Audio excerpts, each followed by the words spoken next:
नमस्कार, मैं छत्तीसगढ़ अखबार के यूट्यूब चैनल इंडिया आजकल के स्टूडियो से सुनील कुमार। आज जिस विषय पे मैं बोलने जा रहा हूँ वो मेरी ज़रा भी दिलचस्पी का नहीं है, लेकिन बड़ा आसान है। ये सामने जो लैपटॉप रखा है इसको मैं बंद भी कर दूँ तो भी कोई फ़र्क नहीं पड़ना है उससे, क्योंकि मुझको कुछ देख के नहीं बोलना है। राजनीति के बारे में बोलने के लिए कोई देखना पड़ता है। छत्तीसगढ़ में कांग्रेस की राजनीति हमेशा से एक धींगा-मुश्ती की रही हुई है। पार्टी के भीतर के ही लोग इतना लड़ लेते हैं कि भाजपा से लड़ने की न ताकत बचती न ज़रूरत रहती। लड़ने की सारी हसरत कांग्रेस के लोग पार्टी के भीतर पूरा कर लेते हैं, और आज से नहीं है। ये श्यामाचरण विद्याचरण के समय से अर्जुन सिंह से लड़ते चले आ रहे थे, दिग्विजय सिंह से लड़ते चले आ रहे थे। आपको ध्यान होगा जिस दिन यहाँ अजीत जोगी का शपथ ग्रहण था और उसके पहले विद्याचरण शुक्ल को मनाने के लिए, उनकी नाराज़गी को कम करने के लिए, अविभाजित मध्य प्रदेश के आखिरी मुख्यमंत्री दिग्विजय सिंह जब पहुँचे विद्याचरण के फार्म हाउस पर, तो वहाँ उनके साथ धक्का मुक्की हुई। क्या हुआ उन्होंने कभी बताया नहीं, लेकिन धक्का मुक्की हुई थी। कुर्ता उनका फट गया था, मिट्टी धूल लग गई थी कुर्ते में। कई लोगों का अलग अलग कहना है, लेकिन मैं उस पर जाना नहीं चाहता। कुल मिला के ये बतला रहा हूँ कि कांग्रेस में घरेलू लड़ाई जो है, घर के बर्तन उनके खड़कते ज़्यादा हैं, उस पर खाना कम पकाते हैं, खाना खाते कम हैं कांग्रेस के। इस पार्टी की बड़ी खूबी है, ये दूसरों से पंजा कुश्ती वगैरह करने में भरोसा नहीं रखती। जब कांग्रेस बैठती है अकेले तो उसकी उंगलियां जो है, एक उंगली दूसरे उंगली से लड़ते रहती है। ये इसको ऐंठते रहती है, ये इसका गला घोंटते रहती है, ये उसका मुंह नोचते रहती है। बड़ा अच्छा है। इनको पंजा कुश्ती के लिए दो पंजे भी नहीं लगते, एक पंजे की उंगलियां आपस में लड़ लेती हैं। छत्तीसगढ़ में इन दिनों कुछ वैसा ही चल रहा है। कल यहाँ कांग्रेस के अखिल भारतीय कांग्रेस कमेटी की तरफ से छत्तीसगढ़ के जो प्रभारी बनाए गए, एक प्रभारी बनाने की परंपरा है। जैसे राज्यपाल बनाते हैं केंद्र सरकार की तरफ से किसी राज्य में, वैसे कांग्रेस और बीजेपी के लोग एक एक प्रभारी बनाते हैं राज्य के। तो वैसे कांग्रेस के जो प्रभारी हैं सचिन पायलट राजस्थान के, वो यहाँ आए हुए थे। उनकी मौजूदगी में कांग्रेस की एक बैठक चल रही थी। उस बैठक में पिछले मुख्यमंत्री भूपेश बघेल ने एक भूचाल ला दिया। ऐसा भयानक भूचाल लाया उन्होंने चरणदास महंत और प्रदेश कांग्रेस अध्यक्ष दीपक बैज, इन दोनों के बारे में कहा कि ये मुख्यमंत्री और मंत्रियों का नाम लेकर सीधा हमला नहीं करते हैं, ऐसे में विपक्ष का काम नहीं चलता। उन्होंने कहा कि जब वो यानी भूपेश बघेल जब 2013 में चुनाव कांग्रेस पार्टी यहाँ हार गई थी विधानसभा का, और उसके बाद भूपेश बघेल को जब प्रदेश कांग्रेस अध्यक्ष बनाया गया तो उन्होंने 5 साल विपक्ष की ऐसी तगड़ी भूमिका निभाई थी। एक एक मंत्री का नाम लेकर, मुख्यमंत्री का नाम लेकर हमला करते थे, और उनके आक्रामक तेवर कांग्रेस को सत्ता में लाने में मददगार थे, ऐसा कई लोगों का मानना है। कई लोगों का मानना है कि रमन सिंह की सरकार अपने तीसरे कार्यकाल में कई तरह की गलतियों की शिकार हो गई थी, और रमन सिंह की सरकार खुद ही हार गई। वरना चाउर वाले बाबा को हराने की ताकत कांग्रेस में उस समय भी नहीं थी। लेकिन चुनावी नतीजे जो रहते हैं वो बहुत सारी मिली जुली बातों का एक जटिल समीकरण रहते हैं। इसलिए मैं बहुत आसानी से ये कहना नहीं चाहता कि भूपेश बघेल की आक्रामक भूमिका उसमें कितनी थी, रमन सिंह की सरकार ने खुद हारने के लायक कितने काम किए थे। मिला जुला असर ये था कि भूपेश बघेल सत्ता में आ गए। ये एक अलग बात है कि उनके सत्ता में आने के पहले दिल्ली में जो सौदेबाजी हुई 2.5 साल की, वो कभी भी पूरी नहीं हो पाई, और उसके लिए भूपेश बघेल को ही जिम्मेदार ठहराया गया। 2.5 साल मुख्यमंत्री रहने के बाद वो मुकर गए इस बात से। और लोगों ने मुझको ये कहा है कि जब टी.एस. सिंहदेव जो अगले आखिरी 2.5 साल के मुख्यमंत्री रहने वाले थे, वो अब भी जब राहुल गांधी से मिलते हैं तो राहुल गांधी उनसे अपनी नज़रें चुराते हैं, क्योंकि उनके सामने जो समझौता या सौदा हुआ था सिंहदेव और भूपेश में, उसको भूपेश ने पूरा नहीं किया और राहुल गांधी कुछ भी नहीं कर पाए। क्यों नहीं करवा पाए उस पर बहुत ज़्यादा मैं जाना अभी नहीं चाहता। कई लोगों का कहना है कि कांग्रेस पार्टी एक राष्ट्रीय संगठन के रूप में छत्तीसगढ़ को एटीएम की तरह इस्तेमाल करती थी और रात बिरात जब कभी उसको पार्टी चलाने के लिए, पूरे देश में प्रदेश संगठन चलाने के लिए पैसों की ज़रूरत पड़ती थी तो वो इसी तरह से छत्तीसगढ़ से पैसे बुलवा लेती थी। अब उतने पैसे अगर कोई दिल्ली भेज रहा होगा जैसी की चर्चा है तो अपने लिए भी तो पैसा रखेगा, और वही नतीजा है कि आज ईडी से लेके आईटी तक और सीबीआई तक देश की ऐसी कोई भी एजेंसी नहीं बची है भ्रष्टाचार और काले धन के बारे में जो कि भूपेश बघेल के आसपास के पूरे दायरे की जांच न कर रही हो। 5 साल भूपेश बघेल की सरकार कुछ तो अपने तौर तरीकों के कारण आलोचना का शिकार रही और कुछ जैसे जैसे उनकी सरकार के भ्रष्टाचार के मामले, रंगदारी उगाही के मामले पकड़ाते चले गए, वैसे वैसे सरकार बुरी तरह से घिरती चली गई और आखिरी में जाकर 5 साल बाद जब चुनाव हुए तो कका जो हैं, भूपेश बघेल खुद ही अपने को कका बोलना शुरू करवाए थे, तो कका जीत के नहीं आ पाए दोबारा। वो विधायक तो बन गए लेकिन उनकी पार्टी जीत के नहीं आ पाई दोबारा। इसका एक बड़ा जटिल मामला अलग से है। तो भूपेश बघेल की शिकायत अपनी पार्टी के ही बड़े नेताओं से, उनमें खासकर नेता प्रतिपक्ष जो हैं विधानसभा में चरणदास महंत उनसे और प्रदेश कांग्रेस अध्यक्ष दीपक बैज से। मैं एक बात को देखकर हैरान होता हूं कि छत्तीसगढ़ की पहली कांग्रेस सरकार 2000 से 2003 तक बिना चुनाव जीते हुए जो बनी थी, मध्य प्रदेश के समय से विरासत में मिली थी कांग्रेस की सरकार छत्तीसगढ़ को। उसमें मुख्यमंत्री सोनिया गांधी के हुक्म पर, मर्जी वर्जी पे नहीं, पसंद पर नहीं है, हुक्म पर अजीत जोगी मुख्यमंत्री बने थे और अजीत जोगी ने 3 साल पूरे होते होते प्रदेश के हर बड़े कांग्रेस नेता को मिट्टी में मिलाने की पूरी कोशिश की थी।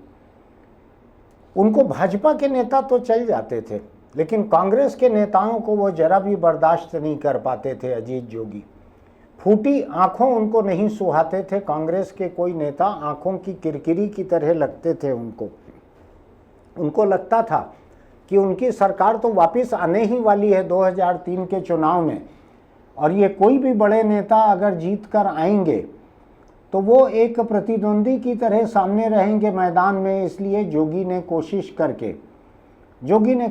करके हर बड़े नेता को हराने की कोशिश की। कई बड़े नेता हार भी गए 2003 का चुनाव, और इतनी गफलत की उन्होंने, उनके बेटे ने, उनके करीबी लोगों ने इतने लोगों को हरवाया कि जो सरकार बन सकती थी वो जोगी के हाथ से निकल गई।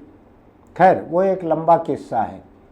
लेकिन उसके बाद से लगातार अजीत जोगी ने छत्तीसगढ़ में कांग्रेस पार्टी को ठीक उसी तरह डिमोलिश किया जिस तरह से आज इजराइल ने फिलिस्तीन में गाज़ा को डिमोलिश किया है, जिस तरह आज इजराइल ईरान में उसके ढांचे को डिमोलिश कर रहा है, जिस तरह से अमेरिका अपने खुद के लोकतांत्रिक ढांचों को डिमोलिश कर रहा है। कुछ ऐसा ही अजीत जोगी ने तब तक किया जब तक कि उनको कांग्रेस से निकाल नहीं दिया गया। उनको और उनके बेटे को इतनी तबाही उन्होंने की। उनकी तबाही का नतीजा था कि कांग्रेस सत्ता में नहीं आ पाई थी। जब निकाला गया जोगी को, उसके बाद भूपेश रहे 5 साल नेता विपक्ष के, और उसके बाद जाकर कांग्रेस की सत्ता में आने की बारी आई। लेकिन जिस अंदाज में जोगी को कांग्रेस का एक भी बड़ा नेता नहीं सुहाता था, एक भी, कुछ वैसा ही हाल मैं देखता हूं भूपेश बघेल का भी है। भूपेश बघेल से मेरे बहुत प्रेम संबंध रहे। उनके मुख्यमंत्री बनने के पहले तक मुझको उनसे कोई शिकायत नहीं है। लेकिन जब मैं कागज़ पेन पर लिखने बैठता हूँ, कीबोर्ड पर लिखता हूँ या कैमरे के सामने बोलता हूँ, तो फिर अच्छे और बुरे रिश्ते जो हैं किनारे रह जाते हैं। फिर मुझको लगता है कि मैं यहाँ पर बेईमानी न करूँ।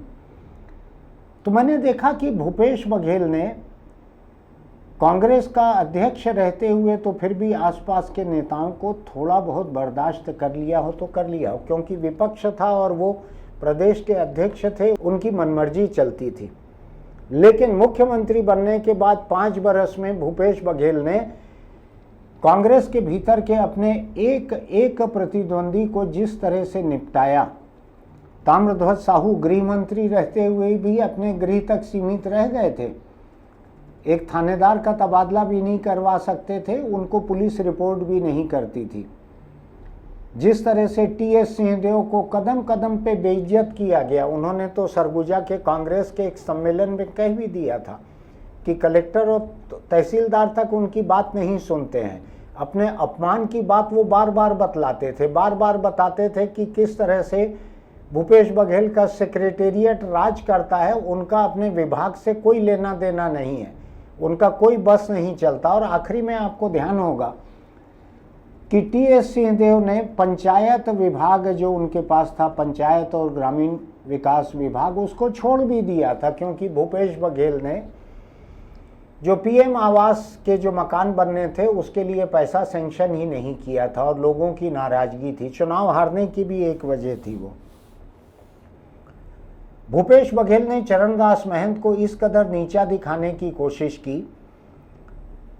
कि चरणदास महंत का जो गृह जिला है वहां पे अगर किसी को कलेक्टर बना के भेज रहे हैं तो उनसे पूछा तक नहीं जाता था, उनको बताया तक नहीं जाता था। कलेक्टर तैनात होने के बाद, एसपी भेजने के बाद बता दिया जाता था कि भैया एला भेजे हों। वो मना भी करें तो कहते हैं ठीक है अभी चला के देखो ला, ठीक से करी काम, नहीं तो बाद में देख बोला।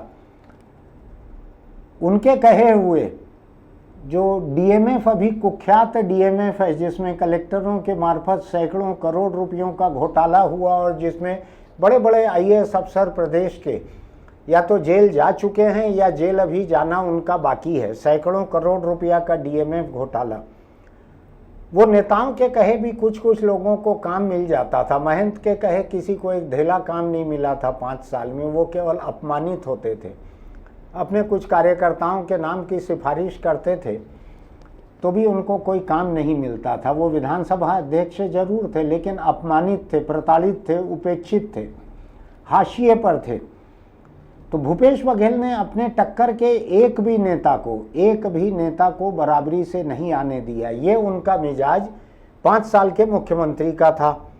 उनकी सरकार कैसे चलती थी, सरकार में कौन 2 लोग सरकार के पीछे से पूरी की पूरी सत्ता को हाँकते थे, वो एक बड़ी लंबी कहानी हो जाएगी अगर मैं कहूँगा तो। लेकिन मैं आपसे इतना कह सकता हूँ कि उनकी सरकार को हाँकने वाले डिप्टी कलेक्टर और डिप्टी कलेक्टर से बढ़े हुए रैंक के 2 अफसर ऐसे थे जिनके ऊपर इन बाकी नेताओं का भी कोई बस नहीं चलता था, कोई भी बस नहीं चलता था। उनके नज़रों में महंत, टीएस सिंहदेव, ताम्रध्वज साहू, इनकी कोई कीमत नहीं थी, एक ढेले जितनी कीमत नहीं थी। इस तरह भूपेश बघेल ने एक जागीरदार की तरह की, पार्टी से ये जागीर मिल गई है उनको, छत्तीसगढ़ की लीज मिल गई है पूरे राज्य की, इस तरह से उन्होंने सरकार चलाई थी। जब कभी इतनी निर्बाध सत्ता चलती है, चाहे जिसकी भी रहे, किसी भी पार्टी की, देश में रहे, प्रदेश में रहे, उसका यही हाल होता है जो भूपेश बघेल की सरकार का 5 साल गुजरते न गुजरते जो हुआ। सरकार पूरी की पूरी भ्रष्टाचार और जुर्म में डूब गई।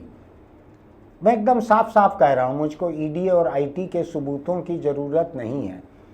प्रदेश के बच्चे बच्चे को मालूम है कि क्या हाल हो गया था उस सरकार का। और कि ये ठीक है, नेताओं की उपेक्षा बगैर तो एक राजनीतिक मुकाबले की बात है, लेकिन उसके लिए भ्रष्टाचार और जुर्म करना कहीं ज़रूरी नहीं था। इधर भूपेश बघेल के लिए जिस अंदाज में 2-3 कोई ढेबर नाम के लोग थे, एक कोई टुटेजा, एक कोई सौम्या, और भी लोग, मेरे भी कुछ साथी रहे हुए लोग हैं, उनको थोड़ा मैं रियायत दे रहा हूँ। एक घर डायन छोड़ती है तो नाम नहीं ले रहा हूँ। इन सब लोगों ने जिस अंदाज में सरकार को हाँका और जिस अंदाज में बाकी नेताओं की मिट्टी पलेद की, तो टीएस सिंहदेव जो है वो तो चुनाव ही हार गए, ताम्रध्वज साहू चुनाव ही हार गए, बहुत सारे लोग चुनाव हार गए। ये तो गनीमत कि चरणदास महंत किसी तरीके से, अब चुनाव आयोग भी सुनेगा इसको, इसलिए मैं ज़्यादा बोलना नहीं चाहता हूँ, किसी तरीके से उन्होंने विधानसभा का चुनाव जीता। किसी तरीके से उनकी पत्नी ज्योत्सना महंत ने लोकसभा का चुनाव जीता और पूरे के पूरे छत्तीसगढ़ की 11 सीटों पे ज्योत्सना महंत अकेली रहीं जो लोकसभा का चुनाव जीत पाई। इसके बावजूद कि पार्टी के लोगों ने हराने की पूरी कोशिश की थी। लेकिन मैं उस पर भी अभी जाना नहीं चाह रहा हूँ। मैं इस पे आना चाह रहा हूँ जो भूपेश बघेल ने कल कांग्रेस की बैठक में कहा है कि महंत को और बैज को इनको नाम ले लेकर मुख्यमंत्री और मंत्री पर हमला करना चाहिए। ये बात ठीक है कि अगर किसी के खिलाफ भ्रष्टाचार के पुख्ता मामले हैं तो नाम लेकर हमला करना चाहिए, जैसा कि भाजपा 5 साल भूपेश बघेल का नाम लेकर हमला करती रही है और आज भी कर रही है, क्योंकि आज भी विधानसभा में ढेर सारे सवाल उठते हैं भूपेश सरकार के वक्त के भ्रष्टाचार के। अभी तक किसी केंद्रीय एजेंसी ने भूपेश बघेल पर हाथ नहीं धरा है, इसलिए मैं भी उस पर नहीं जा रहा हूँ। वो एजेंसी जाने और भूपेश बघेल जाने। लेकिन क्या ऐसा सचमुच हो सकता है कि 5 बरस सरकार का जो हाल था भूपेश बघेल के राज में, उसके बाद आज कांग्रेस पार्टी के नेताओं का ये मुंह खुल सकता है कि जो विष्णुदेव साय और उनके जो मंत्री हैं, इन लोगों का अगर कोई भ्रष्टाचार सामने आया होगा तो क्या उसको लेकर ये हमला कर सकते हैं? किस मुंह से हमला करेंगे? मैंने विधानसभा के अभी तक जितने सत्र देखे हैं और जितने मैंने ईडी, आईटी और सीबीआई जितने किस्म के मामले और सबूत देखे हैं, वो महादेव सट्टा से लेकर बाकी तमाम चीज़ों तक, तो सारे के सारे मामले तो भूपेश बघेल की सरकार के खिलाफ चल रहे हैं। भूपेश बघेल की पार्टी के नेता किस मुंह से हमला करेंगे, मैं थोड़ा ये सोचकर हैरान हूँ। दूसरा, हर बड़े नेता को तो हराने की, हटाने की, उससे हिकारत की कोशिश भूपेश बघेल करते रहे। तो इन नेताओं का भूपेश बघेल के लिए क्या इनकी सद्भावना रह जाएगी, थोड़ा सोच के देखिए। ये नेता कांग्रेस पार्टी के गुलाम नहीं हैं, ये अपने अपने इलाकों में अपने दमखम पे चुनाव लड़ने वाले, जीतने वाले लोग हैं। मुझको अगर ठीक ध्यान पड़ रहा है तो ताम्रध्वज साहू भी एक समय छत्तीसगढ़ की 11 लोकसभा सीटों में से अकेले जीतने वाले व्यक्ति थे एक चुनाव में, वरना लोकसभा में छत्तीसगढ़ का कोई नाम लेवा नहीं रहता, ऐसा जीत कर आए थे ताम्रध्वज साहू। चरणदास महंत खुद भी चुनाव जीते हैं पिछले 2 बार से, उनकी पत्नी 2 बार से चुनाव जीती हैं। दीपक बैज एक विपरीत परिस्थिति में मोदी लहर में बस्तर से चुनाव जीत कर आए थे लोकसभा का। तो ऐसा ये लोग अपने दम पर भी नेता हैं। टीएस सिंहदेव अपने दम पर भी नेता थे। 2018 का जो विधानसभा चुनाव हुआ था उसमें जय बीरू की जोड़ी के रूप में टीएस सिंहदेव, भूपेश बघेल, इन्होंने मिलकर जिस अंदाज में काम किया था, जिस अंदाज में घोषणा पत्र बनाया था, और दोनों के बीच जो बैला जोड़ी किस्म का, कांग्रेस का एक पुराना चुनाव चिन्ह है, बैला जोड़ी किस्म का दोनों के बीच में तालमेल था। आपको मालूम है ना, जब भी बैलगाड़ी या हल में बैलों को जोता जाता है, अगर तालमेल न रहे तो गाड़ी पलट जाए या हल बिखर जाए। इसलिए इन दोनों के बीच एक असाधारण तालमेल रहा। लेकिन ऐसा जय ने बीरू को जो मोटरसाइकिल में, शोले की फिल्म में मोटरसाइकिल की जो साइड कार थी उससे जो गिरा कर और जिस अंदाज में मोटरसाइकिल भगा के भूपेश बघेल ले गए, तो आखिरी के 2.5 साल बाबा जो हैं पीछे दौड़ते रह गए, अरे रुको रुको, बैठने दो, मुझको बैठने दो, लेकिन मौका नहीं मिला बाबा को। आपको ध्यान है कि आखिरी के 2.5 महीने जाके बाबा को कोई एक उप मुख्यमंत्री अगर कुछ बना दिया था कांग्रेस पार्टी ने, और जो आदमी 2.5 साल का मुख्यमंत्री बनने का दावा करते करते पूरा वक्त गुजार रहा था, उसको 2.5 महीने का डिप्टी सीएम बना दिया, जिसकी कोई वक़्त नहीं थी, उनका कुछ चलता नहीं था, न उनको मर्जी का पोर्टफोलियो मिला था, न उनका छोड़ा हुआ पोर्टफोलियो उनको वापस मिला। पता नहीं क्या हुआ, कैसे बाबा इस छोटे से एक लॉलीपॉप से मान गए थे, मुझको नहीं मालूम।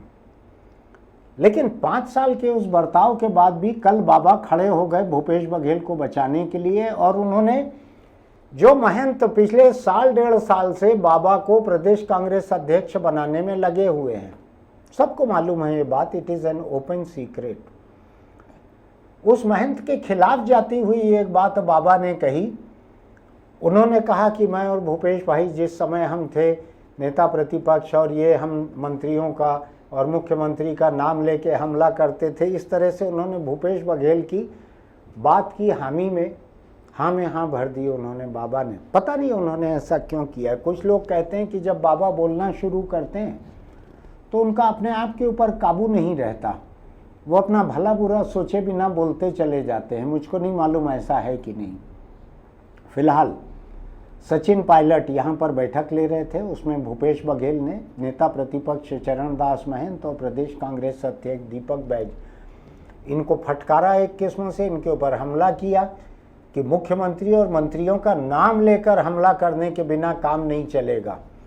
हो सकता है भूपेश बघेल के खिलाफ जितने किस्म की जांच राज्य की बीजेपी सरकार की राज्य की एजेंसियां जितनी जांच कर रही है, एसीबी, ईओडब्ल्यू, पुलिस की जांच, दूसरी जांच, इसमें हो सकता है उनके मन में कुछ एक्स्ट्रा रंज हो, इसकी वजह से वो तंज कस रहे हों।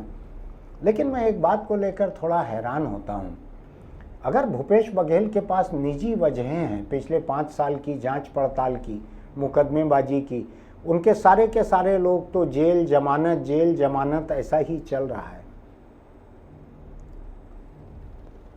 तो क्या ऐसे में कांग्रेस के बाकी नेताओं की मजबूरी है कि बिना किसी ठोस मामले के भी वो मुख्यमंत्री और मंत्रियों का नाम ले लेके हमला करें? किसकी मजबूरी है, किसकी बेबसी है? भूपेश ने किसका भला किया 5 साल में कि आज वो भूपेश के हिस्से की लड़ाई लड़ने के लिए अपनी तलवार निकाल कर उस पर धार करवा कर और बिना कोई मुद्दा हुए भी विष्णुदेव साय और उनके मंत्रियों पर चलवाएं वो तलवार? ऐसा कौन सा काम किया था भूपेश ने इन लोगों के लिए? दूसरी बात, जो सचिन पायलट छत्तीसगढ़ के प्रभारी हैं, मुझको ये पता लगा कि आज प्रेस कॉन्फ्रेंस उनकी जब चल रही थी तो किसी रिपोर्टर ने उनसे सवाल किया। मुझको ठीक से नहीं मालूम है क्या सवाल है, लेकिन किसी ने मुझको फ़ोन पे बताया कि एक रिपोर्टर ने उनसे सवाल किया कि आप तो खुद ही राजस्थान में विधायकों की एक बगावत के मुखिया रहे, गहलोत के खिलाफ, मुख्यमंत्री के खिलाफ, आपको भी याद होगा ना।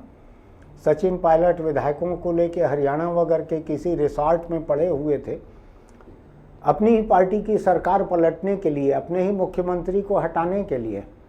शायद हरियाणा उस समय बीजेपी सरकार थी वहाँ पर, और उसने खूब मेहमान नवाजी की इनकी, सचिन पायलट और उनके विधायकों की, और बड़े बड़े 5 स्टार 7 स्टार रिसॉर्ट हैं, उसमें ये लोग पड़े हुए थे।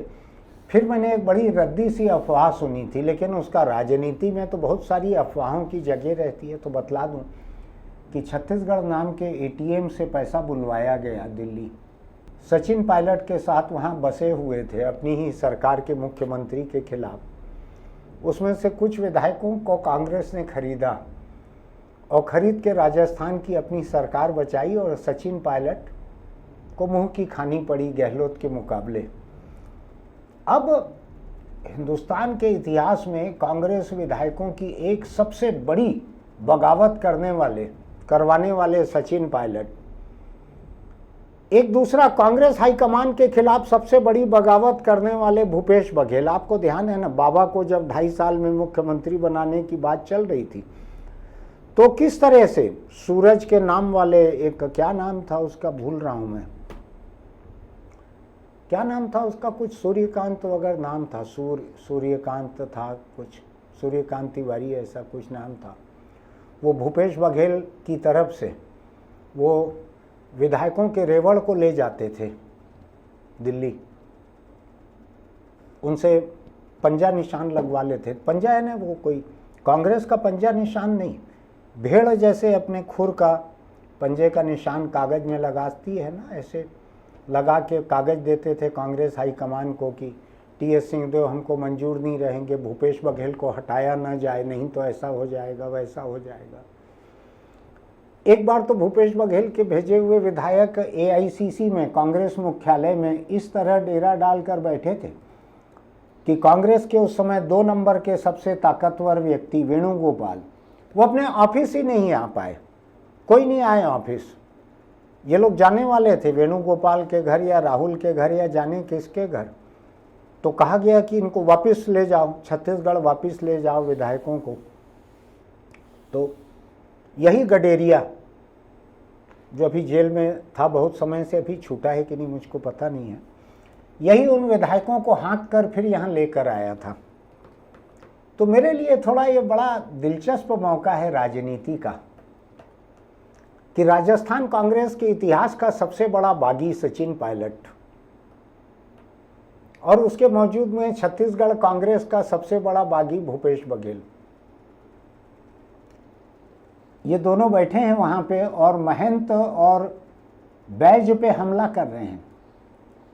इन दोनों ने, बैज ने और महंत ने, कभी कांग्रेस हाईकमान को तेवर नहीं दिखाए, कभी किसी को नुकसान नहीं पहुंचाया। दोनों निरापद किस्म के प्राणी हैं। महंत के खिलाफ तो अक्सर ये बात उठती थी कि जब प्रदेश कांग्रेस अध्यक्ष थे उन्होंने जोगी का भी नुकसान नहीं किया, सबको साथ में लेकर चलना चाहते थे। थोड़ा सीधे साधे स्वभाव के व्यक्ति हैं, उनमें इस किस्म का लड़ाकूपन नहीं है जैसा भूपेश में है कि राहुल गांधी के सामने जो वायदा हुआ था, इस बात को टीएस सिंहदेव भी कई बार कह चुके हैं, मुझको भी कई लोगों से पता लगा है कि हाँ ऐसा सौदा नहीं, क्या समझौता, जो भी कहें, सौदा समझौता हुआ था, एक डील हुई थी ऐसी, वो डील पूरी नहीं हुई। भूपेश ने राहुल गांधी के सामने की गई ये डील पूरी नहीं की। बगावत है कि नहीं है ये राहुल गांधी के खिलाफ? देश के अध्यक्ष थे कांग्रेस के राहुल गांधी, ये बगावत है कि नहीं? तो कल जब मैं ये देख रहा था, रात को 12 बजे तक मेरे पास आते रहे, वीडियो आते रहे, कुछ आते रहा, लोगों की बनाई हुई खबरें आती रही कि भूपेश बघेल ने ऐसा हल्ला बोला अपनी पार्टी के 2 बड़े नेताओं के खिलाफ।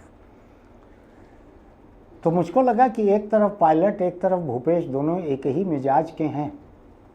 आज शायद किसी रिपोर्टर ने पूछा है पायलट से ये कि आप तो राजस्थान के सबसे बड़े बागी थे, विधायकों को लेके अपनी सरकार या मुख्यमंत्री पलटने की कोशिश कर रहे थे, कुछ ऐसा हुआ है आज? तो मैं सोच रहा हूँ कि पायलट को उस समय क्या लग रहा होगा, उस समय क्या लग रहा होगा जब छत्तीसगढ़ का प्रभारी बनाया गया था और जिस समय उनको मालूम था कि भूपेश बघेल ऐसा ऐसा कर रहे हैं, कांग्रेस हाईकमान को अपने तेवर दिखा रहे हैं। आखिर क्यों नहीं दिखाएंगे तेवर, बताइए?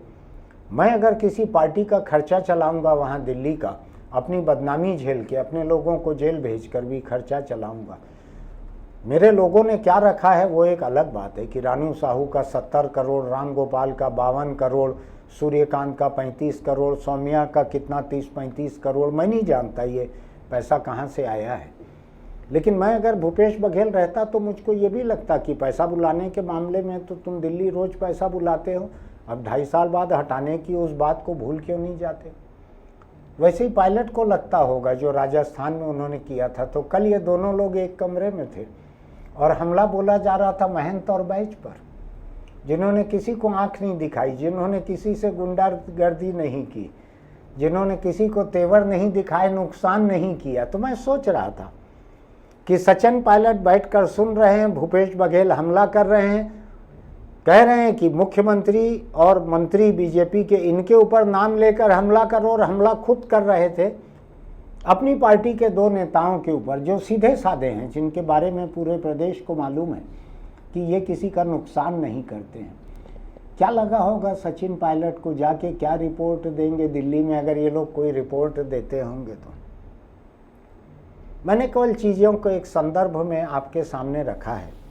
भूपेश बघेल से मेरी कोई बुराई नहीं है, मेरे उनसे ठीक ठाक संबंध है। 5 साल अच्छे नहीं रहे संबंध, लेकिन ठीक ठाक संबंध है। कांग्रेस का ये क्या हाल हो गया है? क्या ऐसे तेवर से कि आप बीजेपी के मुख्यमंत्री और मंत्री का नाम लेकर उनके ऊपर हमला बोलो, ये बोलते हुए भूपेश बघेल हमला बोल रहे हैं अपने ही पार्टी के नेताओं पर? क्या कर लेंगे पायलट यहाँ आकर? ये तो खुद ही कांग्रेस के इतिहास का एक सबसे बड़ा बागी है, जिसने कांग्रेस सरकार को एकदम अधर में टांग दिया था। पता नहीं अफवाहें सही है कि नहीं है कि छत्तीसगढ़ नाम के एटीएम से पैसा गया, उससे राजस्थान के कांग्रेस विधायकों को कांग्रेस ने वापस खरीदा और अशोक गहलोत की सरकार बचाई। सोच के देखिएगा छत्तीसगढ़ के कांग्रेस की इस पूरी उठापटक को, इन सारी चीज़ों के संदर्भ में देखिएगा। बस मैं आज केवल संदर्भ गिनाने और चीज़ों को एक सही रोशनी में आपके सामने रखने के लिए यहाँ खड़ा हूँ। फिर मिलेंगे। चलते चलते एक छोटी सी बात, अगर आपको मेरा ये यूट्यूब चैनल, मेरी ये व्याख्या, राजनीतिक विश्लेषण अगर आपको अच्छे लगते हैं तो हमारे यूट्यूब चैनल इंडिया आजकल को सब्सक्राइब कीजिएगा, लाइक कीजिएगा, नोटिफिकेशन की बटन दबाइएगा, अपने दोस्तों को भी लिंक भेजिएगा जिनको छत्तीसगढ़ या कांग्रेस की राजनीति में जरा भी दिलचस्पी हो सकती है। हम फिर मिलेंगे। चलते चलते एक बहुत छोटी सी सलाह कि अगर आप बीड़ी, सिगरेट, गुटखा, तंबाकू खाते पीते हैं तो उसको छोड़ दीजिए, क्योंकि इससे कैंसर होना ही होना है। आज नहीं होगा, कल होगा, 2 महीने बाद होगा, 6 महीने बाद होगा, लेकिन होगा, ये तय है। अपने परिवार को इस तकलीफ में, दुखों का पहाड़ टूट पड़ता है परिवार को जब पता लगता है कि घर के किसी को कैंसर हो गया है। तंबाकू को छोड़ दीजिए, अपने परिवार से प्यार कीजिए। आपका परिवार तंबाकू के मुकाबले बहुत अधिक महत्वपूर्ण है, इस बात को समझिए। फिर मिलेंगे।